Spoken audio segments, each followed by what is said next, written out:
Oi, eu sou a Isabela Eu sou a Flávia. e você caiu no Angu de Grilo. Oi, gente, boa terça-feira pra vocês. Tudo bem? Oi, gente. Como vão? Como estão passando nessa semana que é a da. Eu acho que é do 100º dia, né? Entramos no Isso. 100º dia de quarentena. Tá insuportável. O fim de semana foi de um borocochô poucas vezes visto. Eu fiquei bem recolhida. Primeiro fim de semana que ela não trabalhou desde o início da quarentena, provavelmente. Mas não por falta de trabalho, porque eu tinha coisa para fazer, inclusive em casa, né? Essa coisa do trabalho doméstico. Mas eu realmente me permiti, inclusive, ficar boa parte do domingo, principalmente, desconectada. Vi televisão, giboiei na frente da televisão. Mas ainda assim tô sentindo uma fadiga absurda. Bom, é isso. Eu estou com uma dor na coluna dos infernos e segundou por aqui, tá, queridos? Tudo maravilhoso. Uma felicidade tremenda. Bom, nesse episódio a gente vai falar sobre um assunto que eu tenho trazido nas minhas redes, que são os aplicativos de entrega e como isso precariza o trabalho dos entregadores e também dos restaurantes, como prejudica os pequenos restaurantes. E também, depois disso, vamos passar. Flávia vai comentar sobre o Destacamento Blood, filme novo do Spike Lee que tá na Netflix, que ela já assistiu, eu ainda não assisti. E depois vamos dar parabéns para a Sueli Carneiro, que está fazendo 70 anos. A mulher que Na carrega, quarta-feira, não segura é? a nossa bandeira. Na quarta-feira, dia 24. Dia 24, 70 anos de Sueli Carneiro. Bom, começando com os aplicativos de entrega, já tem algum tempo que esses aplicativos estão sendo criticados, né, pela precarização do trabalho dos entregadores, pelo quanto essas jornadas deles têm que ser imensas para conseguir tirar algum dinheiro que vale a pena, como, na verdade, esses aplicativos terceirizam o trabalho, mas sem vínculo nenhum, né, empregatício. Isso inclusive era uma briga, mas já foi decidido que as pessoas que prestarem serviço para todos esses aplicativos, também de transporte, né, também os de transporte Uber, 99, Cabify, todos esses aplicativos de transporte também, os motoristas não têm nenhum tipo de vínculo nem benefício de trabalho, nem nenhum tipo de seguro se acidentar, né, de segurança de trabalho, de acidente de trabalho, se sofrerem algum tipo de acidente trabalhando, e a gente tem visto uma escalada dessa terceirização. Então, já é uma cena comum, aqui no Rio, pelo menos, a gente vê um entregador de iFood ou de Uber Eats usando uma bicicleta do Itaú para fazer uma entrega. Então ele aluga, ele nem tem a bicicleta, ele aluga a bicicleta, então tem que fazer entrega suficiente para compensar também o aluguel. Muitos motoristas de aplicativo, de Uber e tal, também alugam os carros que trabalham. Não tem carro próprio, porque não vale a pena, né? Você pagar a manutenção do carro e tal. Muito menos a compra. Então também alugam um carro e ganham pouquíssimo de cada corrida. Eu tenho falado mais sobre os aplicativos de entrega do que dos de transporte, porque nesse momento de pandemia começou uma onda, né, da gente ter necessidade de pedir ainda mais coisas em delivery, para evitar sair na rua, para conseguir fazer o isolamento social corretamente. E com isso a gente tem visto que esses funcionários estão absolutamente expostos, né, ao vírus, porque trabalham dia e noite, e essas várias camadas de precarização. Por que a gente está falando disso agora? Porque na quarta-feira, dia 1º de julho, vai ter uma paralisação nacional de todos os entregadores de aplicativo, iFood, Eles estão Rappi. convocando, né? Isso, eles estão convocando essa paralisação. iFood, Rappi, Uber Eats, Log e James. Esses aplicativos de entrega de restaurante, ou que o entregador vai lá, compra um produto para você ou retira um produto para você e leva na sua casa. Eles estão propondo um boicote e tem algumas demandas também. Aumento de pagamento pelas entregas, pelas corridas.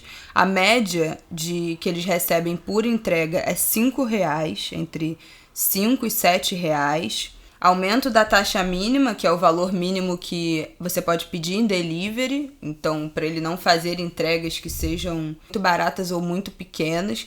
Não sei o quanto isso influencia também no valor, o valor do produto, quanto isso influencia no valor que ele recebe pela entrega. Fim dos bloqueios e desligamentos indevidos. No Reclame Aqui tem centenas de denúncias de entregadores que foram bloqueados desses aplicativos sem qualquer motivo aparente. Fim do sistema de pontuação. Parece que foi criado um sistema nesses aplicativos de pontuação que, se tem poucas entregas e muitos trabalhadores disponíveis, os que são mais assíduos e mais bem avaliados no aplicativo têm prioridade para receber os pedidos. Ou seja, aumenta a desigualdade. Sim. Né? Tem privilégio para alguns, não é isônomo.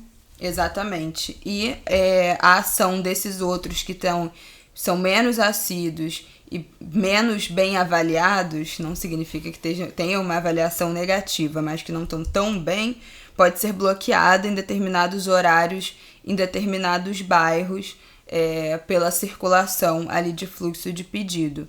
Estão pedindo o fim desse sistema e taxa EPI, para eles terem condição de se proteger nesse momento de pandemia, de ter máscara, eventualmente luva, álcool gel, enfim, ter condição de se proteger sem tirar do próprio bolso, já que eles estão prestando serviço para uma empresa e para o consumidor.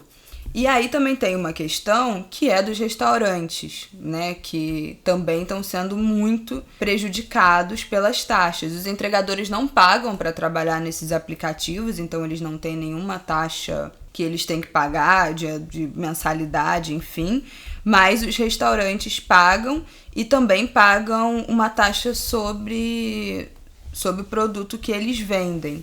E aí tem uma postagem do Rafael Vidal, que é o dono da Casa Porto, um restaurante, bar, centro cultural aqui do Rio, que ele fez explicando para as pessoas como funciona o iFood. Aí ele mostra que ele vendeu R$ 1.859 e só vai receber de repasse do aplicativo R$ 859. Então ele teve um desconto de mais de 50%. Ele teve um desconto de mais de 50% no que ele vendeu e no que ele vai receber do valor final. E é por isso que vários restaurantes estão fazendo um movimento de pedir para ligar para um sistema deles de preferência. Tem alguns sites que já estão fazendo esse processo de entrega sem cobrar dos restaurantes. Alguns estão criando a sua própria frota de entregadores fixos para não ter que pagar as taxas desses aplicativos. Então, os aplicativos também acabam prejudicando os restaurantes e, eventualmente, os preços até sobem nos aplicativos do que se você pedir direto, porque eles precisam compensar, de alguma forma, essa perda nessas taxas. Então, assim, me parece que há uma cobrança abusiva, né, total, por parte dos aplicativos que estão encarregados de fazer essa intermediação entre um cliente que quer comer, né, e um restaurante que tem comida para vender, que tem lanche, etc.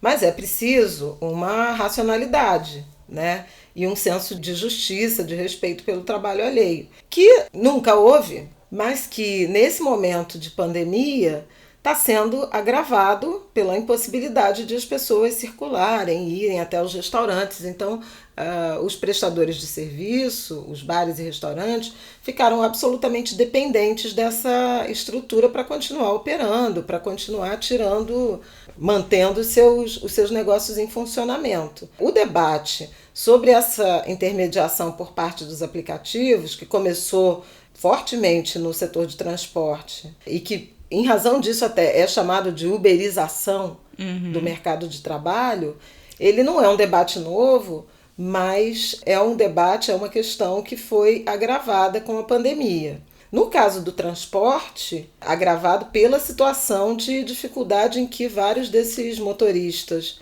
se meteram, acabaram tendo de enfrentar, pela redução da demanda. A pesquisa de serviços do IBGE tem mostrado que dos maiores setores, dos setores na área de serviços mais afetados pela pandemia, tem sido o transporte, exatamente por conta da recomendação de isolamento social. Meados de maio, ainda, fins de maio, houve uma notícia de devolução de 160 mil carros, né, por motoristas de aplicativo, carros alugados. Porque, como a Isabela falou, muitos não têm carro próprio ou, para ter um carro em melhores condições, alugam. Como houve uma queda brutal da demanda, né, por transporte, esses motoristas devolveram maciçamente os carros às locadoras. A notícia, até estou lendo aqui a notícia do UOL, tem locadoras que reduziram o valor, né, do aluguel à metade e já tem alguns com promoções de diárias de automóveis a R$10. Então veja o efeito cascata disso. A Isabela falou bastante bem sobre a questão dos motociclistas, né, dos motoqueiros que fazem as entregas e que estão expostos a muito risco de saúde e de excesso de trabalho. E eu queria fazer a vinculação desses arranjos, né, de relações trabalhistas ao intenso processo de flexibilização, né, dos contratos, das relações de trabalho, que são também, em alguma medida, formas de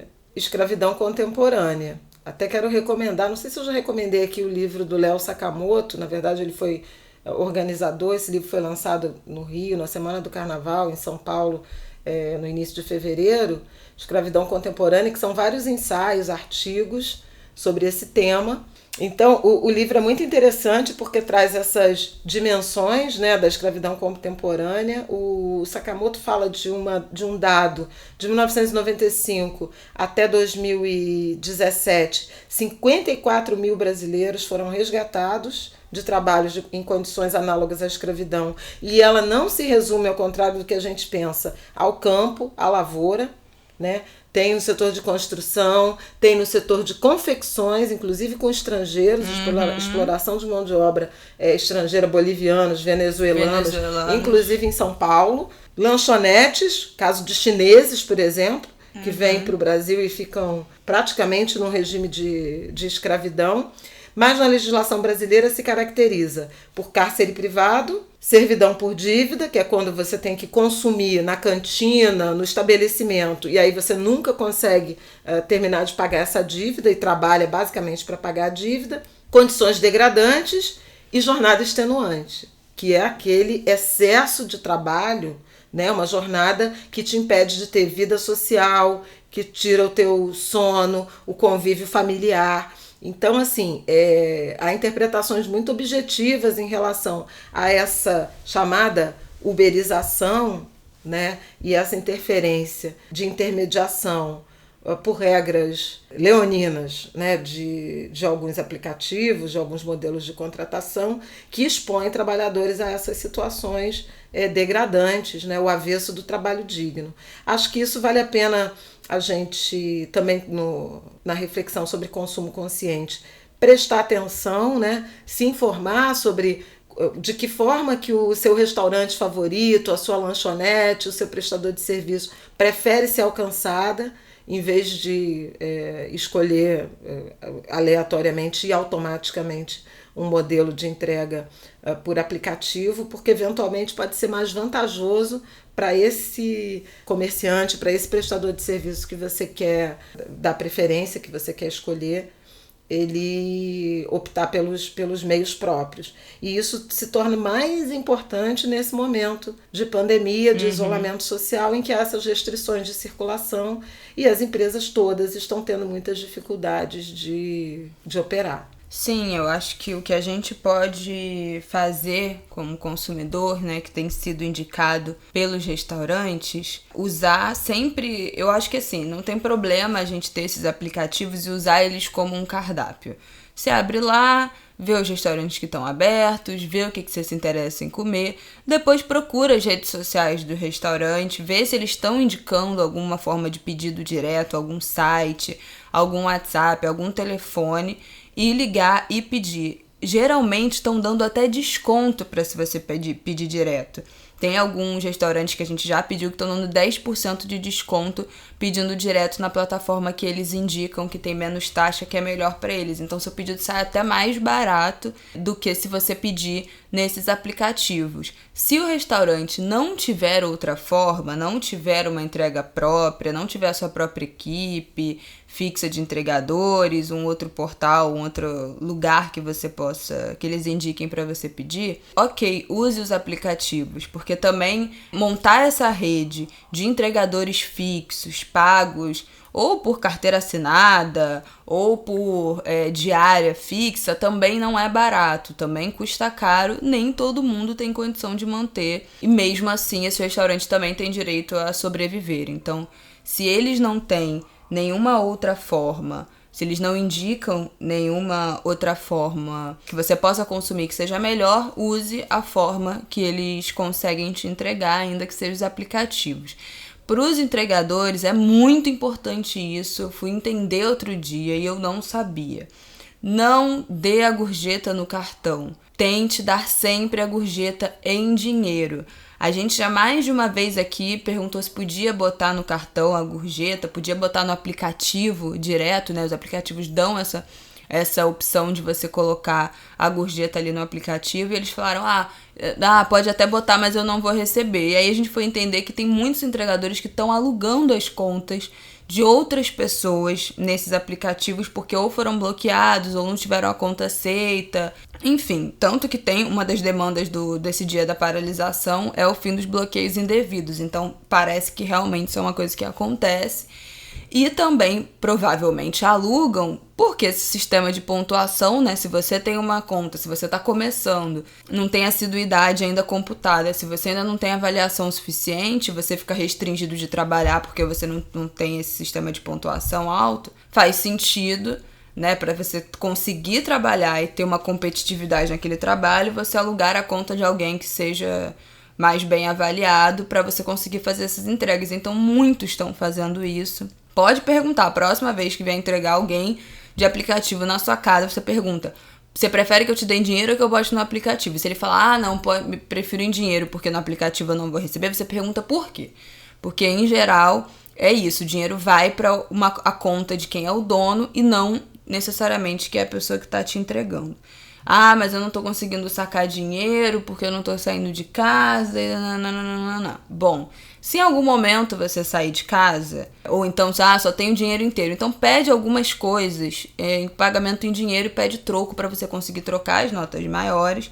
E se em algum momento você precisar sair de casa para ir no mercado, para ir numa padaria, para ir numa consulta médica, para qualquer coisa, tenta passar num caixa e sacar algum dinheiro para você ter em casa e conseguir dar essas gorjetas, porque a gente acha que tá dando pelo aplicativo, que tá dando tudo certo, mas as pessoas não estão recebendo por causa disso. E eu acho que é isso, a gente tem que ter consciência. Eles estão pedindo para que no dia da paralisação, 1º de julho, ninguém compre nesses aplicativos, então se planejem antes para não precisar pedir, para que o recado seja dado, divulgue. As hashtags da paralisação são hashtag apoio break dos apps, hashtag um dia sem app, né, de aplicativo. E é isso, gente. Eu acho que essa discussão sobre esses serviços tem que continuar, porque é tudo uma grande enganação, né?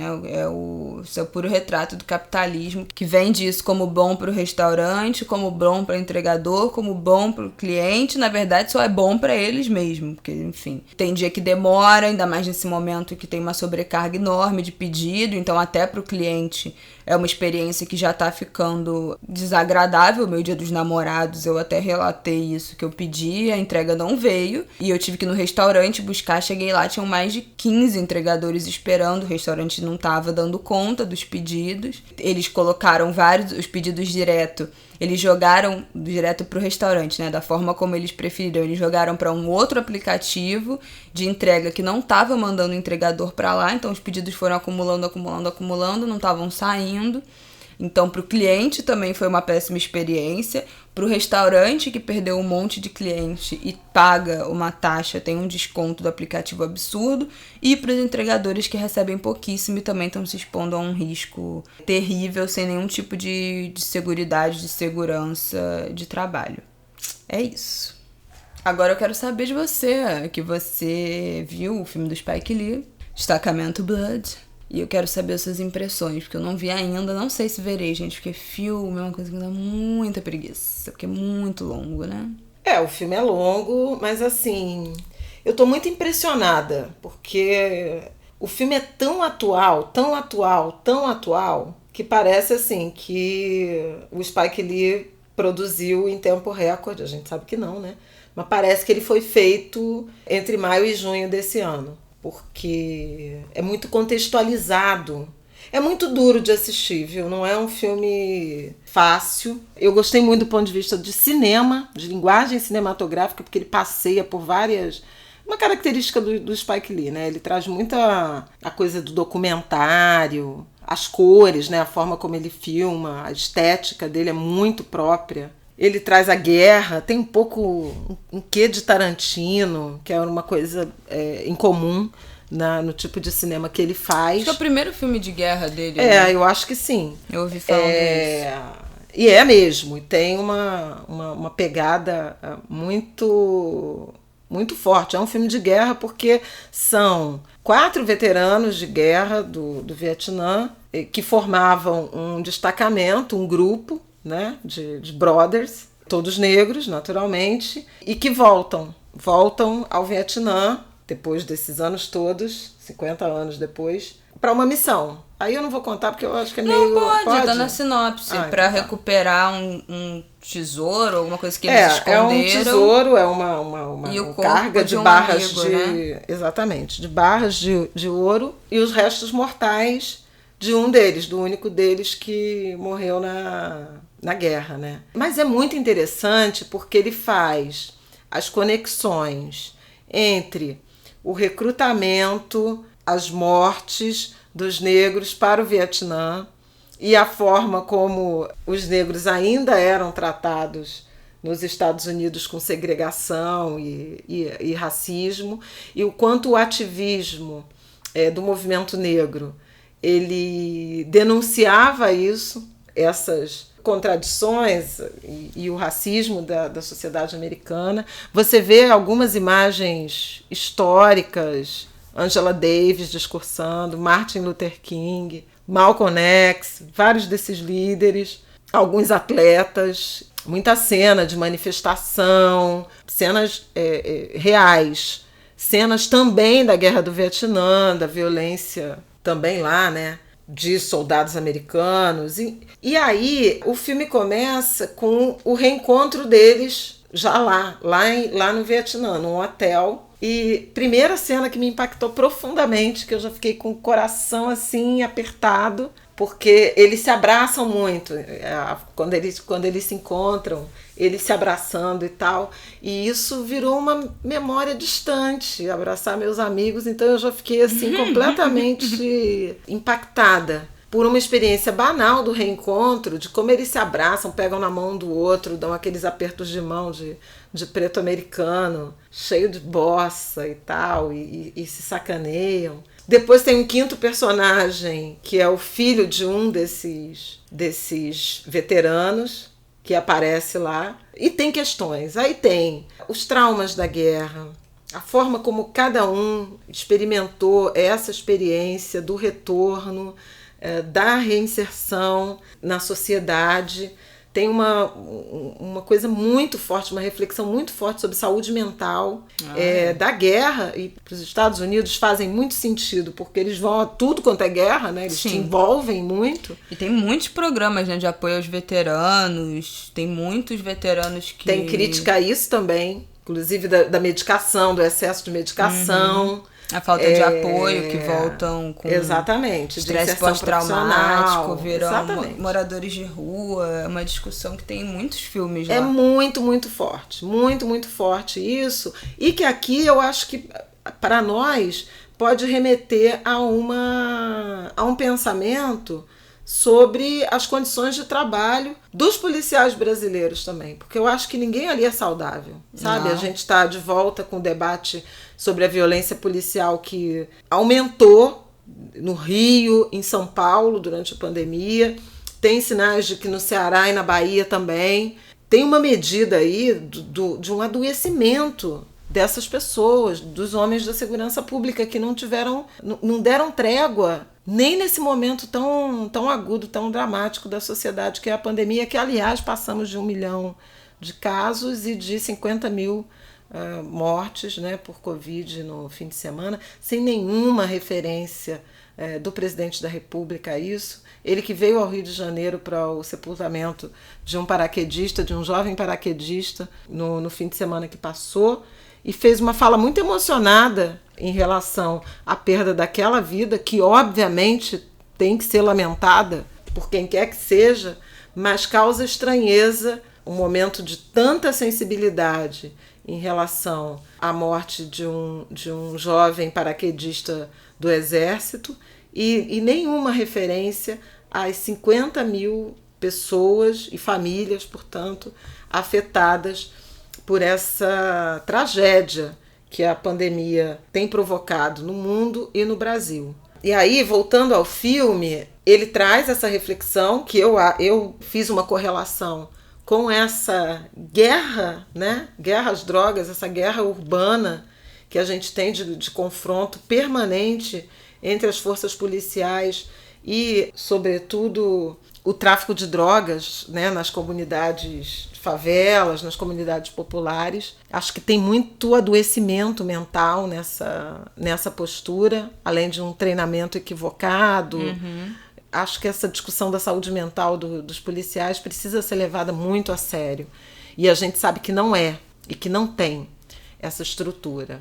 Que mais? O racismo, né? A disputa, tem França e Estados Unidos, tem umas provocações em relação a isso. A forma como mulheres, tem uma questão de gênero importante, porque algumas mulheres vietnamitas se envolveram com soldados americanos, inclusive negros, e como elas foram discriminadas e marginalizadas por terem tido filhos desses homens, filhos mestiços. Isso aparece também. É muito interessante. A culpa dos ricos. Tem uma personagem que é uma estrangeira que se dedica a desativar minas por conta da culpa do que as nações desenvolvidas e desses danos, né, que a colonização e que esse domínio hegemônico das nações europeias ou dos Estados Unidos provocaram. É muito interessante o filme, tem muitas camadas, é violento, não vou negar para vocês, mas tem algumas coisas tão bacanas de cinema. Falando que a trilha sonora é maravilhosa. A trilha sonora é maravilhosa, é Motown, é Marvin Gaye, basicamente Marvin Gaye. É espetacular, mas isso também já é uma característica da obra do Spike Lee. Ele traz muito, né, as figuras negras. Sempre tem uma referência a um ou outro filme, tem um determinado diálogo que o cara fala, faça a coisa certa, que é uma marca. Essas memórias, né, que ele tem também um lado meio pedagógico de documentário, de trazer essas figuras desconhecidas ou invisibilizadas. Agora, como o cinema também é muito interessante, como ele usa a linguagem.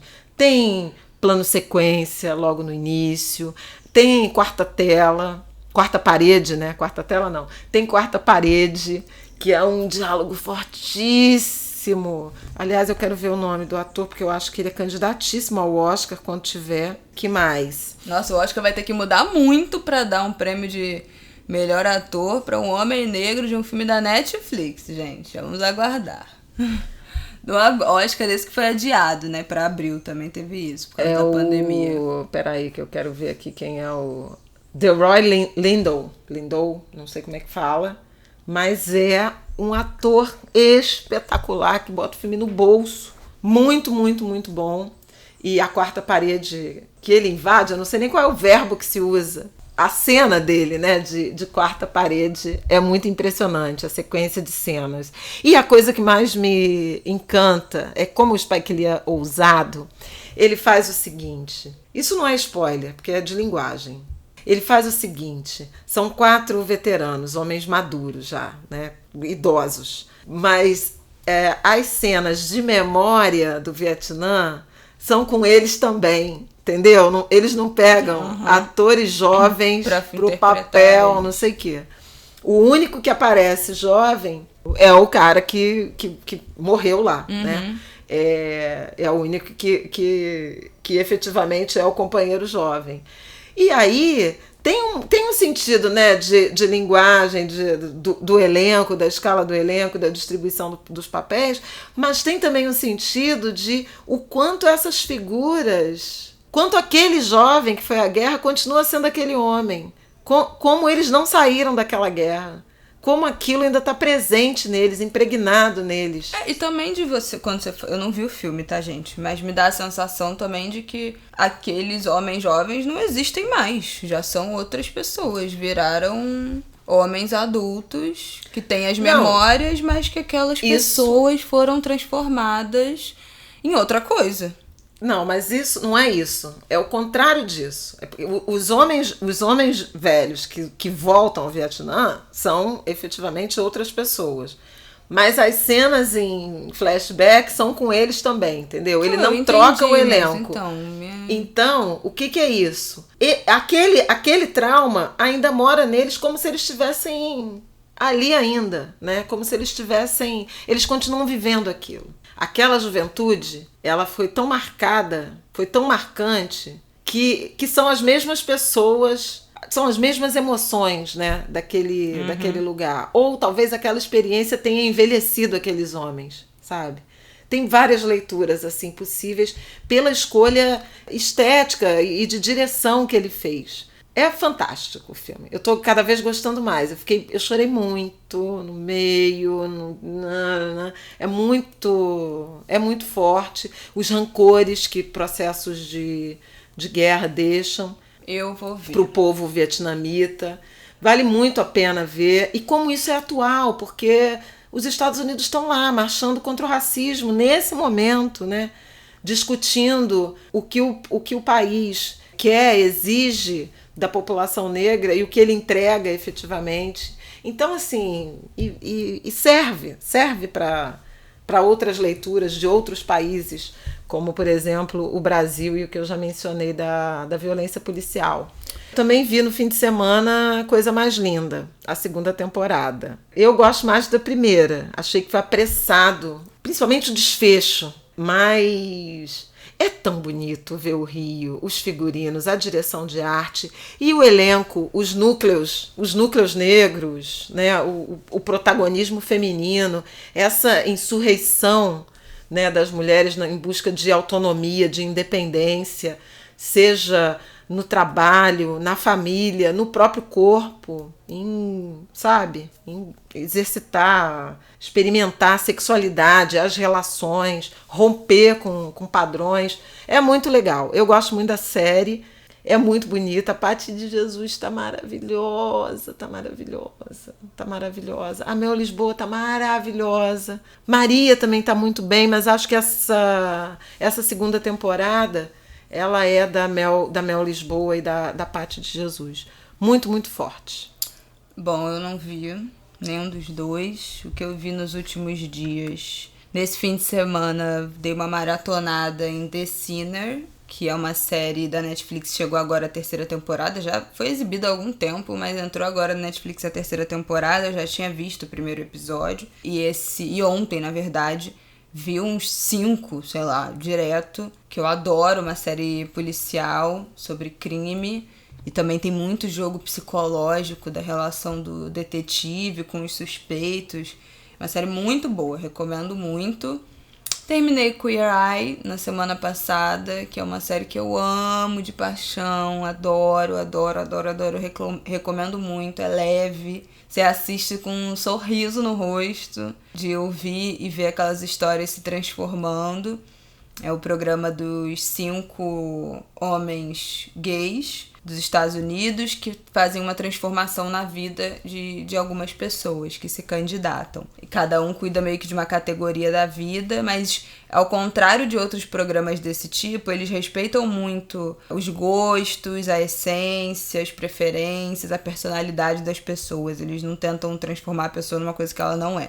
Essa que é a parte mais legal do programa, e também tem um apoio psicológico aí nesse... Sempre é uma história que envolve algumas amarras psicológicas e um dos homens desse grupo é psicólogo, então também tem um trabalho nesse sentido. É muito interessante, eu adoro. E é super pra cima, é super positivo. E eu vi uma série também muito boa que eu recomendo a quem gosta de conteúdo e programas de medicina, que é a Lenox Hall, acho que é Lenox Hill, que é uma série documental sobre a rotina de um hospital grande de Nova York, de Manhattan. A rotina de 2 neurocirurgiãos, uma médica de emergência e uma obstetra, uma residente de obstetrícia nesse hospital e essa rotina. Eu adoro essas séries documentais. Não gosto muito de série ficcional de medicina, mas as documentais eu adoro e é super boa. Você acompanha vários casos e também maratonei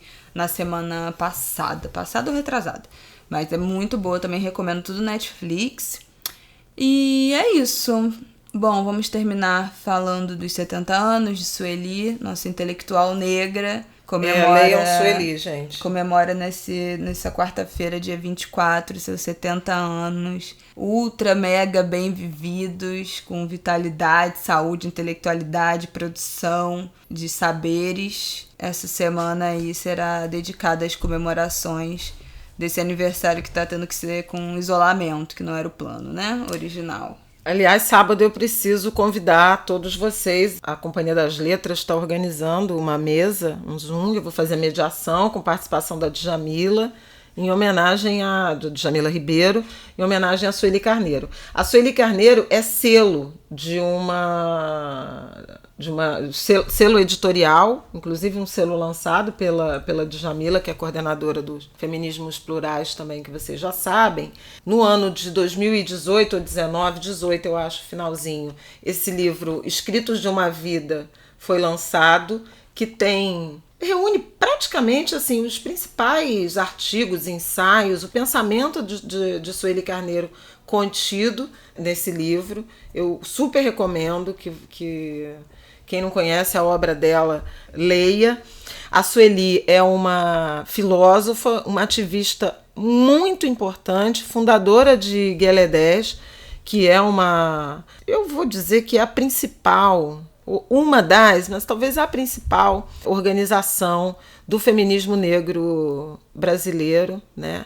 Já completou 30 anos, vai para 32 anos, e fundamental no debate raça e gênero, né, para o Brasil, para as mulheres negras. Ela esteve envolvida em todas as iniciativas que envolvem algum tipo de avanço, provocação, debate, denúncia, cobrança de inclusão da população negra brasileira. Esteve e está, é membro de conselhos de várias fundações privadas, é uma grande referência, uma grande autoridade. Quando ela fala, todo mundo baixa a cabeça. O que eu acho mais interessante nesse momento de vida da Sueli é o quanto ela está conectada também com a juventude, se reúne, ouve, dá bronca, participa.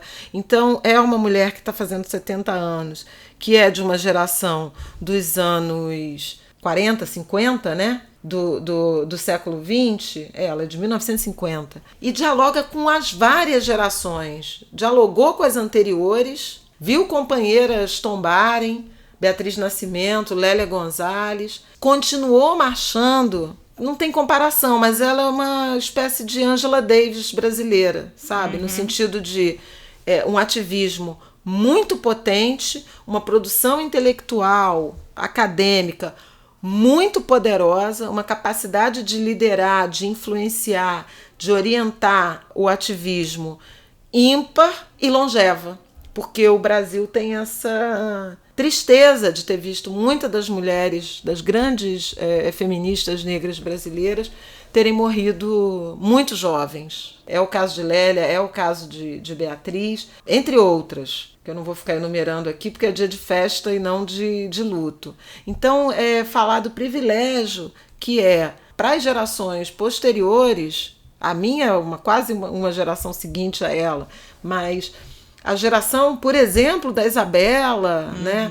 De todos os ativistas, dos jovens ativistas que estão envolvidos nesses coletivos negros e de atuação comunitária, de protesto contra a violência policial, contra o extermínio dos jovens negros, como todos dialogam e bebem da fonte e se inspiram nos escritos, na potência da voz da Sueli Carneiro. É realmente um privilégio, uma emoção viver no tempo dessa mulher de Ogum, e desfrutar, tanto que seja da intimidade, do convívio dela. São muitos vivas a Sueli Carneiro, muitos vivas e muita gratidão, muito agradecimento por essa existência posta a serviço da construção da igualdade, né, da inclusão da população negra brasileira.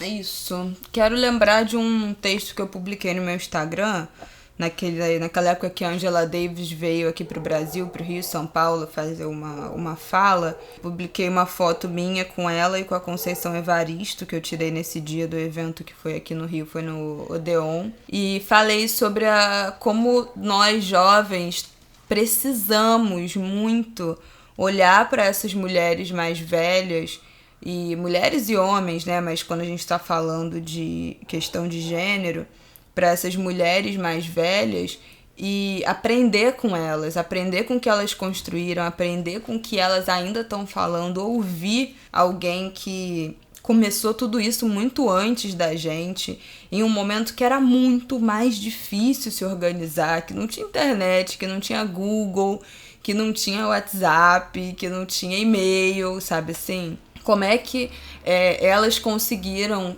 formar essas estruturas de luta e como é que isso pode nos inspirar hoje? E essas mulheres estão absolutamente abertas, essas que minha mãe citou, a conversar com a juventude. Eu acho que é basicamente com quem elas dialogam, né? Com os jovens que, graças a Deus, estão requisitando muito ouvi-las também, ainda mais nesses momentos tão difíceis, porque também tem a nossa ansiedade, né, da juventude também é aplacada por essa sabedoria dos mais velhos de que calma, né, as coisas acontecem com tempo, demora, vai melhorar, já foi muito pior. Então alguém que viveu épocas muito mais sombrias, ou pelo menos tão sombria quanto as que nós estamos vivendo agora. Então fica aí meu eterno pedido da gente reconhecer a importância dos que vieram antes, dos nossos ancestrais, vivos nesse plano ainda ou não, mas sempre voltar a essas grandes referências para aprender, para também acalmar os nossos anseios e se munir de alguma forma com outros tipos de sabedoria e conhecimento para as lutas que virão. É isso. É isso. Um beijo, gente. Até semana que vem.